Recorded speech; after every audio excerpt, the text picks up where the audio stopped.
Hello my quilting friends! My name is Leah Day, and today I am going to be learning how to use the Baste function on my Grace Qnique 21. And this is the same function that works on the Grace Qnique 15R. Basically, it allows you to take stitches that are really big, up to about 1.5 inches long. And I'll be honest, I kind of struggled with this particular setting on my machine until I really played with it today, really learned how it works, and became a lot more patient with it.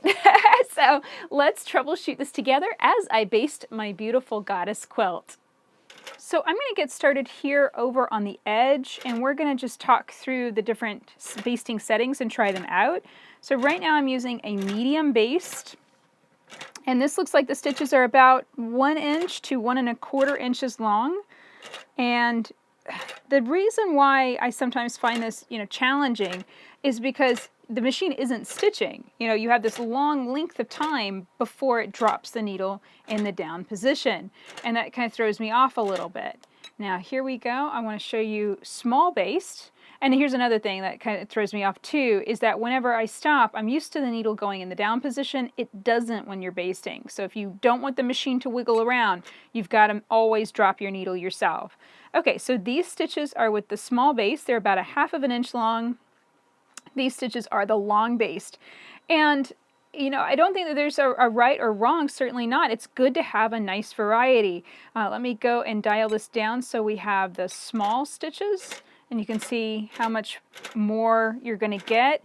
And I'd say it really just depends on your quilt and how secure you need to maintain it. I really like the small baste, especially for the goddess quilt that I'm working on right now. I want to make sure that those layers are locked together really firmly. But, on a typical quilt, probably not necessary to go that crazy with it. So I'm going to dial this all the way up to large, and let's see what happens now. It's a long stretch. That's 1.5 inches long before it drops it down. But if you think about it, that's more like traditional hand quilt basting and pin basting, really. I mean, if I was pinning, I probably wouldn't pin any closer than that.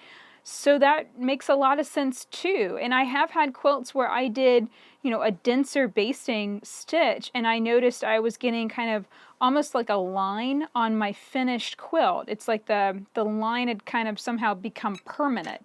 So that's just an idea, and it's a good cross comparison just to see how those different basting stitches work. And I'm finally starting to use them. I gotta say, that was one of those things that I just really struggled with, understanding how it worked and how to get it going on my machine. Okay, so now I have already, as you can see, stitched across the quilt with that small baste. I think I'm going to switch to the medium baste to do my vertical lines. And I'm just going to pull up thread. You can see I've still got some ripples and stuff, but this is really what I'm trying to control. I'm trying to control that so that way I reduce that ripple and have that really laying down a little bit flatter. So I'm actually going to pull up thread right there. I think that's a good place to drop my needle down, pull up thread, and that's going to lock that so that the ripple is just ever so slightly lower or less pronounced. Maybe hold that fabric in better shape.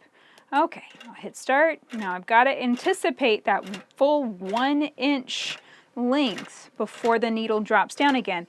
And I also think it's really important to go slow and steady and not really try and be a speed demon with this. Corners are tricky, I think, also because like right here, it would be good to just turn the corner on a stitch. I think that's a better idea. The thing that I have struggled with this basting function is just breaking thread a lot with it. And feeling a little frustrated with it. So I think, so right here I could take another stitch just like that, or I could have just turned on that stitch. That would have been fine too. So right here I'm going to go ahead and turn this way. I have noticed sometimes when I move the machine faster, it can throw things off. It can suddenly start taking stitches closer together too. So all things to just keep an eye on. I am basting here with water-soluble thread in the top and bobbin of the machine. Now if you don't know what water-soluble thread is, it is pretty awesome stuff. It is thread that will completely wash out after you finish quilting your quilt. When I soak my quilt in the bathtub, all of the stitching will come out, and that's the same stitching that you see here on the edges of my applique. That is white water-soluble thread. And it's important to use it in this case because, you know, I don't want these basting stitches to stay in. I'm feeling like I'm going over, maybe it's the quilt. I think, yeah, that's what it is. The quilt's extra thick through here. I've got an extra layer of batting through that area, and that's why I'm having just a little bit of trouble sliding the foot evenly. And I also don't really want to stitch pleats in my quilt if I can avoid it. There we go. Yeah, very, very good. That looks good. So you just have to be mindful of that. And this is a particularly tricky quilt because it is Dupioni silk, is most of the shiny stuff is silk, and it really wanted to stretch and distort and do some fun things, and that's why I'm doing this water-soluble basting method. And yeah, the water-soluble thread will hold the layers together securely. It will secure the quilt and really lock the layers so nothing's going to shift, nothing's going to wiggle. I can use any form of quilting I want. I can sit on my couch and hand quilt it. I plan on doing quite a bit of that. I can also take this and put it on my home sewing machine and do some quilting on my home machine. And I can also put it back on my long arm and do some quilting on my long arm too. Now this area, I have 3 layers of batting through this area, so I'm kind of expecting pleats, but I'm trying to make them not so bad. There we go.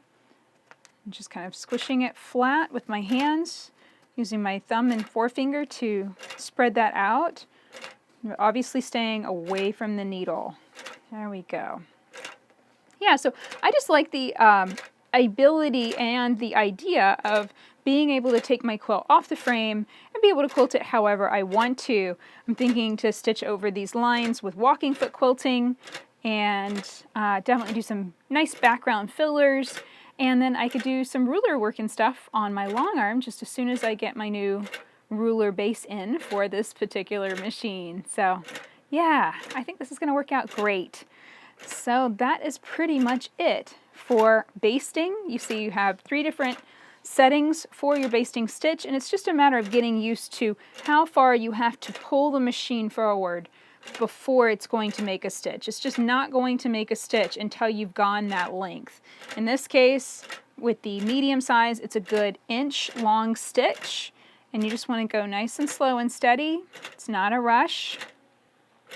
And let the machine stitch. And I really do like running it in straight lines like this, just so I know what has been secured and really is nicely locked together, just exactly the way, actually better than it would have been if I had used pens. So that's it for this video. I really hope you enjoyed learning more about the basting function. I know I certainly learned a lot today and finally got through my mental block about using that setting on my machines. I think the biggest tip here is to go slow. I do like working in straight lines just simply because I can see the length that I'm going, and I know I can anticipate, if I'm using the medium stitch, I can anticipate about every inch the needle's going to drop. If I'm using the large, about every 1.5 inches.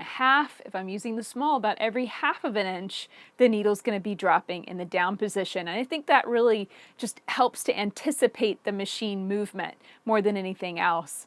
So I hope you enjoyed seeing how I basted my new goddess quilt. This is Eye of Calm on my long arm, and this is silk fabric, and a big reason why I wanted to baste it on the long arm was really to wrangle some of these fabrics under control, so that way it would be easier to quilt on my home machine. And this is another thing I think is really important to understand. You can baste a quilt on a long arm with water-soluble thread and then take it off the frame and then quilt it however you like. You could quilt it on a home machine, you could quilt it by hand, you could quilt it with walking foot quilting, ruler foot quilting, or regular free motion quilting. And I may even put it back on the long arm to do some finish up stuff, maybe some big filler designs and stuff on the border. I don't know. It really does give you the kind of the most range of what you can do with a quilt to have it basted and secured, and then I know I can, quilt it however I want to, basically. So I hope that this video has taught you a lot. If you'd like to learn more about the Grace Qnique 21 and the continuum frame I'm quilting on today, you can learn more at leahday.com/21. And of course, if you'd like to find more Frame Quilting Friday videos, I've stitched out on 2 different long arms on 2 different frames, so there's a lot lot there for you to go through. You can check out all of the videos that I've shared every Friday for the past several months at leahday.com/frame. So check that out, and until next time, let's go quilt.